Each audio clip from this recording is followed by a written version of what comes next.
Drinking buddies. Really excited for this one. This is going to be the Build Your Own Manhattan Challenge.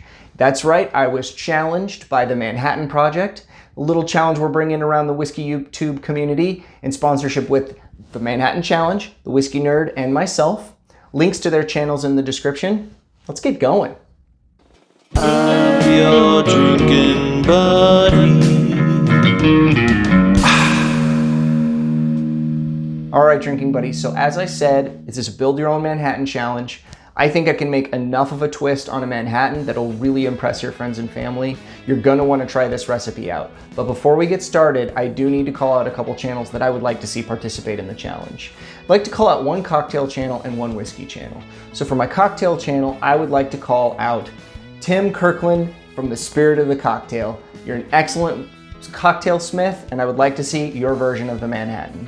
And for my whiskey channel, I will be calling out Kurt from SLB Basement Bourbon Bar. I hope you see this. You're a little bit bigger than my channel, so maybe you won't even see this, but hopefully you make your own Manhattan and help us get this challenge going. All right, drinking buddies, I would like you to hit that like button if you have time, but let's jump right into making this cocktail. So always put your glass in the freezer before you get started. You want to have some ice in your stirring glass, and we are going to begin with 2 ounces of whiskey. And choosing the right whiskey was quite a challenge. I wanted to pick something higher proof so it'll really stand up in this cocktail. So I don't know why, but I came up with Rare Breed Rye. It's 112 proof, and I've actually never used it in a cocktail before. So this is a first. But generally when I make my Manhattans, I try to use Wild Turkey 101 or Wild Turkey 101 Rye, so it shouldn't be too different from the Wild Turkey 101 Rye. So we're going with 2 ounces of Rare Breed Rye. Next up, we need our vermouth. I'm going with 3/4 of an ounce of Noli Prat. Why 3/4 of an ounce when most recipes call for an ounce? We're gonna do something with that extra 1/4 ounce.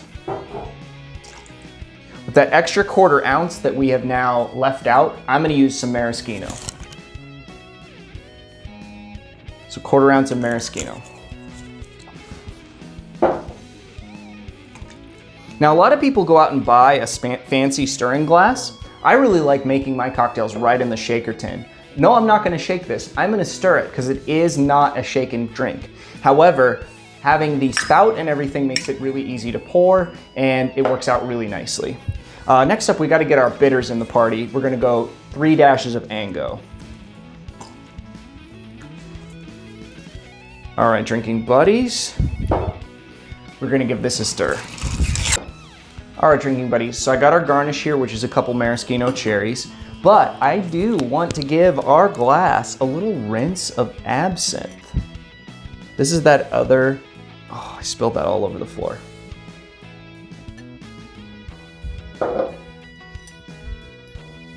So rinsing this all along the sides of the glass, along with a little bit of that cherry syrup, will make the glass look hideous.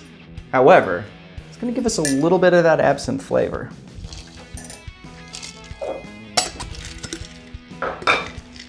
Your drinking buddies, elevated Manhattan. Now, on a regular Manhattan, I know you wouldn't use the absinthe, and I know you wouldn't use the maraschino, but this is your drinking buddies Manhattan. And I like the absinthe flavor in a Sazerac, and when I've done it in Manhattans in the past, just with that little rinse, it's just a few drops, almost as if you used it like a bitters element. It just adds an extra layer of anise. Let's see how it tastes. Oh yeah. Oh yeah.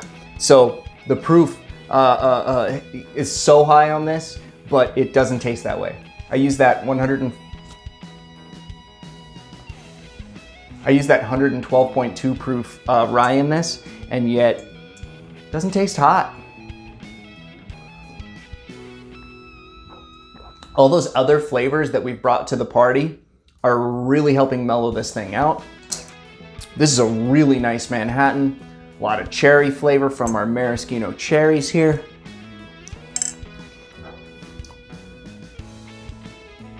black pepper, cinnamon coming from the rye.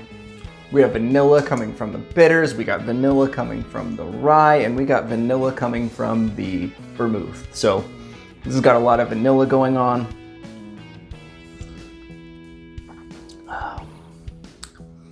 And the anise is not lost in here. It's just a very subtle note, not too much. You don't want too much. Your drinking buddies, Manhattan. Now, please remember to like, share, subscribe.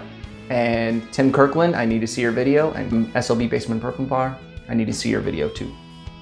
Thanks for watching. We'll see you on the next one.